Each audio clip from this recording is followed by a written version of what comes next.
사랑하는 여러분, 하나님께서 주실 은혜가 너무나도 기대가 되는 월요일입니다.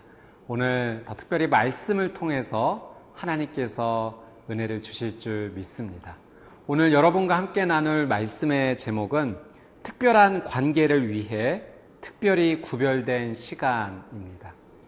예전에 저희 가족이 초대를 받은 적이 있습니다. 식사 초대를 받았는데요. 너무나 맛있는 음식을 함께 먹었고 또 따뜻한 환대, 또 함께 나누었던 좋은 이야기들, 너무나 좋은 기억으로 남는 시간이었습니다. 누군가가 나를 초대해 주신다는 것, 이것은 아주 특별한 의미가 있는 것 같습니다. 오늘 하나님께서도 이 말씀을 통해서 우리를 초청해 주십니다. 그것은 바로 거룩의로의 초대이죠. 오늘 나실인에 관한 귀한 말씀을 함께 보면서 하나님께서 우리를 왜 초청하시는지 함께 그 의미를 나눠보도록 하겠습니다.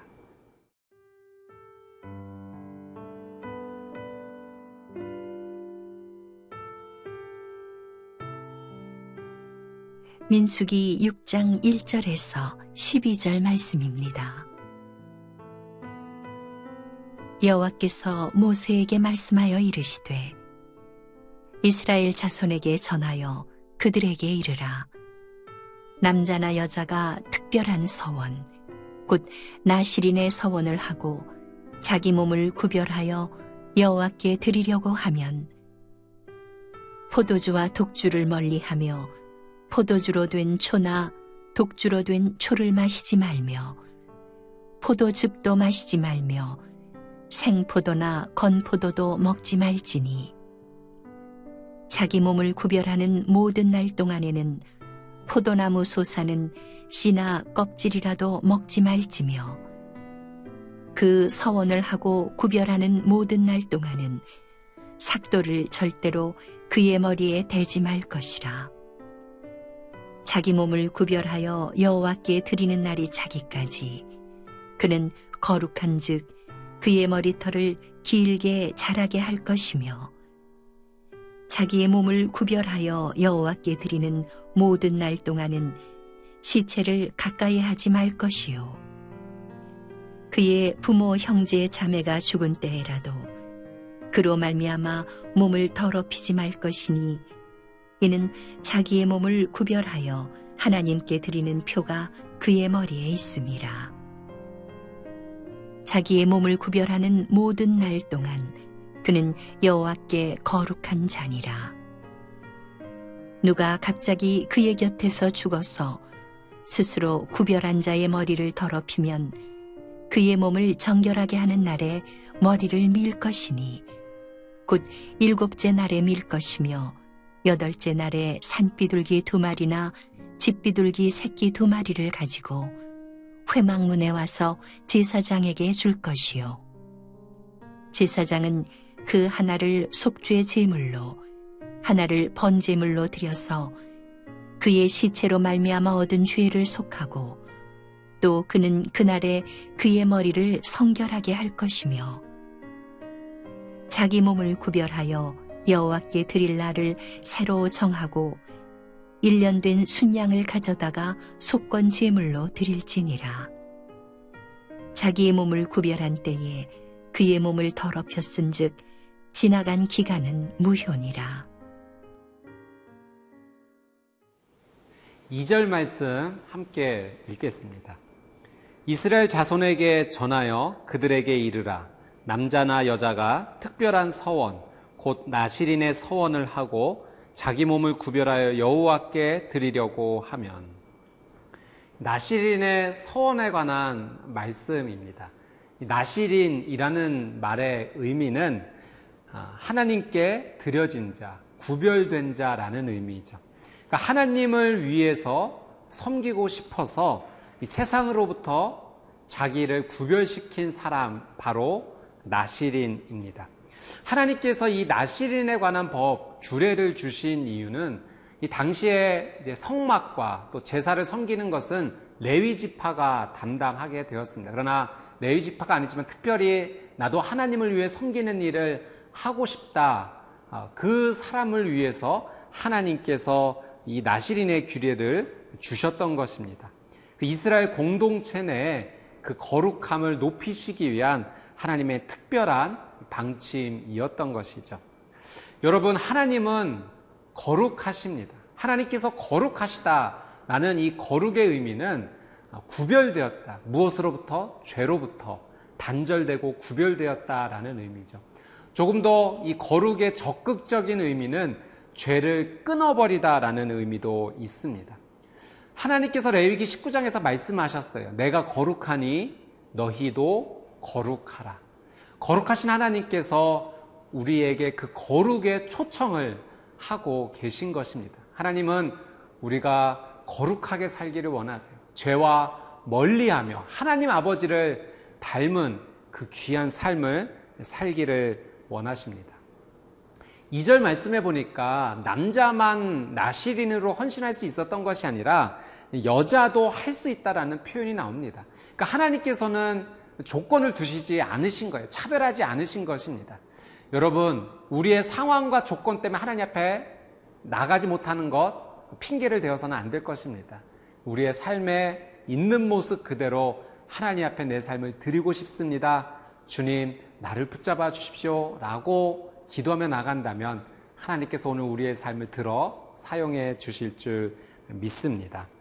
이 나시린이 지켜야 되는 3가지 규칙이 있었습니다. 첫 번째는 이 포도와 관련된 것을 독주를 멀리하라. 두 번째는 머리카락을 깎지 마라. 세 번째는 시체를 가까이 하지 말라입니다.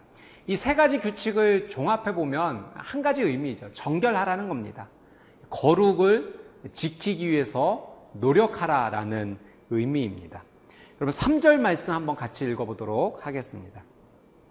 포도주와 독주를 멀리하며 포도주로 된 초나 독주로 된 초를 마시지 말며 포도즙도 마시지 말며 생포도나 건포도도 먹지 말지니. 포도주와 또 포도와 관련된 어떤 것도 먹지 말라라고 규칙을 주십니다. 여러분, 술에 영향력이 있습니다. 이 술은 우리의 감정을 자극시키죠. 그리고 동시에 우리의 이성을 마비시킵니다. 그리고 우리가 쉽게 분별하지 못하게 만듭니다.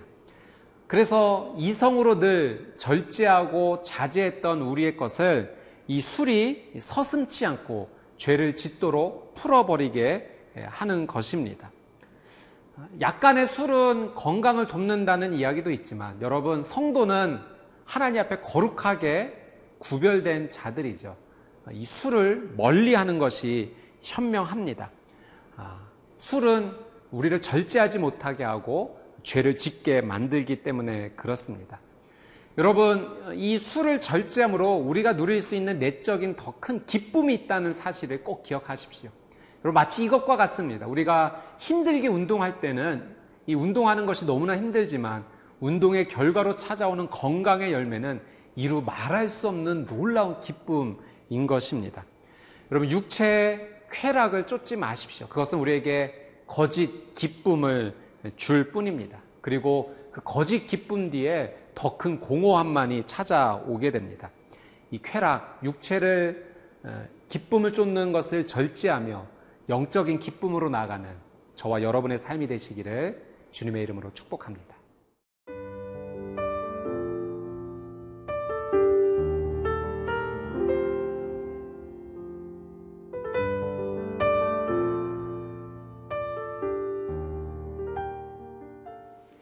나시린의 2번째, 3번째 규례에 대해서도 한번 같이 살펴보도록 하겠습니다. 5절 말씀 함께 읽겠습니다. 그 서원을 하고 구별하는 모든 날 동안은 삭도를 절대로 그의 머리에 대지 말 것이라. 자기 몸을 구별하여 여호와께 드리는 날이 차기까지 그는 거룩한즉 그의 머리털을 길게 자라게 할 것이며. 머리에 삭도를 대지 말라. 머리카락을 자르지 말고 기르라라고 말씀하십니다. 여러분, 이 규례에는 상징적인 의미가 있습니다. 성경에서는 이 머리가 굉장히 중요하다라고 말씀하시죠. 바로 능력과 주권을 나타내는 것이 바로 머리입니다. 머리를 기르겠다라고 하는 것은 이제 내 인생은 하나님을 나의 인생의 머리로 삼고 하나님께 절대적으로 순종하고 결단하겠다라는 그 의지를 머리를 기르면서 표시했던 것입니다. 여러분, 이 나실인들이 머리를 기르고 다니는 모습을 한번 상상해 보십시오. 외모적으로 표시가 되지 않겠습니까? 누가 보든지 간에 저 사람은 하나님께 헌신했구나, 나실인으로서 거룩하게 살고 있구나 드러나게 되었을 것입니다. 여러분, 우리 크리스찬도 영적으로 나실인인 우리 성도들도 그렇게 세상 가운데 보여줄 수 있는 상징성이 있어야 됩니다. 여러분은 삶의 무엇을 통해서 내가 하나님 믿는 사람이다라는 것을 드러내고 계신지요? 여러분, 교통질서를 잘 지키는 것을 통해서 우리가 크리스찬임을 나타낼 수 있고요. 또 삶의 어느 자리이든 식기도, 하나님 이 음식 주셔서 감사합니다, 기도의 모습을 통해서도 크리스찬임을 드러낼 수 있습니다. 말씀을 읽는 모습, 또 큐티를 하는 모습, 주일 성수를 하는 모습, 11조 드리는 모습, 또 구제하며 다른 가난하고 연약한 자들을 돕는 모습 등이 우리가 영적으로 구별된 나신으로 살아갈 수 있다는 것을 드러낼 것입니다. 오늘 이 하루 구별되어서 하나님께 나신으로 살아가는 복된 하루가 되시기를 주님의 이름으로 축복합니다. 우리 6절, 7절 말씀 한번 읽겠습니다. 자기의 몸을 구별하여 여호와께 드리는 모든 날 동안은 시체를 가까이 하지 말 것이요, 그의 부모 형제 자매가 죽은 때에라도 그로 말미암아 몸을 더럽히지 말 것이니 이는 자기의 몸을 구별하여 하나님께 드리는 표가 그의 머리에 있음이라. 세 번째 나실인의 규칙은 시체를 가까이 하지 말라입니다. 시체를 가까이 하지 말라는 것은 이런 의미가 담겨져 있죠. 이 죽음의 결과가 죄의 결론이 죽음이기 때문에 죄를 가까이 하지 말라라는, 죄의 자리에 함께 하지 말라라는 그 의미가 담겨 있습니다. 여러분, 우리의 삶도 마찬가지입니다. 나로 하여금 죄를 짓게 만드는 그 시간, 장소, 상황이 있다면 여러분 뒤도 돌아보지 말고 우리는 벗어나야 됩니다. 마치 요셉이 그 유혹을 받았을 때 뿌리치고 도망갔던 것처럼 여러분, 우리의 삶 가운데 나에게 죄의 영향력을 주는 것이 있다면 그것이 무엇이든 여러분 벗어나야 됩니다. 그것이 바로 우리가 나실인으로서 살아가는 삶의 모습이 되는 거죠. 이 시체를 가까이 하지 말 때 부모 형제 자매라도 가까이 하지 말라라고 하는 것, 우리가 오해할 수 있습니다. 하나님의 뜻에 따라 산다는 것은 가족을 무시하는 것인가? 여러분, 그렇지 않습니다. 여러분, 이 의미는 세상 어떤 것보다도 하나님을 가장 사랑해야 되는 우선순위에 대해서 말씀하시는 거죠. 하나님을 가장 사랑하는 사람이 가정도 사랑하는 법입니다. 아니, 오히려 더 가정을 사랑할 수 있게 됩니다. 시체를 가까이 하지 말라, 특별히 가족의 시체도 포함이다라는 것은 정말 내 삶의 우선순위가 하나님이 먼저인지를 체크하라는 말씀입니다. 9절에서 12절 내용을 보면 내 의지가 아닌 다른 상황 때문에 시체를 만졌을 경우 해결 방안도 나와 있습니다. 9절에 머리를 밀고 성결하라. 이 자복하고 회개하면 용서해 주시겠다는 하나님의 놀라운 은혜입니다. 또 10절 말씀에 보면 그 8째 날에 속죄 제사를 드리라고 나오는데요. 7일 동안 부정한 날을 채우고 나서 이 새로운 날, 제8일이 시작이 된다는 겁니다. 여러분, 우리의 삶 가운데 늘 언제나 이 8번째 날이 시작되어야 될 줄 믿습니다. 그것은 우리가 자복하고 회개하면 예수 그리스도의 십자가 은혜로 말미암아 우리에게 영적인 새로운 은혜가 부어진다라고 하는 사실이죠. 오늘 영적으로 구별된 거룩한 나실인으로서 살아가는 저와 여러분의 삶이 되시기를 주님의 이름으로 축복합니다. 함께 기도하겠습니다. 참 좋으신 하나님, 저를 불러주셔서 감사합니다. 그리고 거룩하라고 말씀해 주셔서 감사합니다. 오늘 말씀에 나온 나실인처럼 하나님 앞에 거룩을 사모하며 나가는 복된 나의 인생이 되게 하여 주옵시고, 그렇게 하나님 주시는 기쁨과 평안을 누리며 많은 사람들에게 선한 영향력을 흘려보내게 하여 주옵소서. 감사드리며 예수님의 이름으로 기도드리옵나이다. 아멘.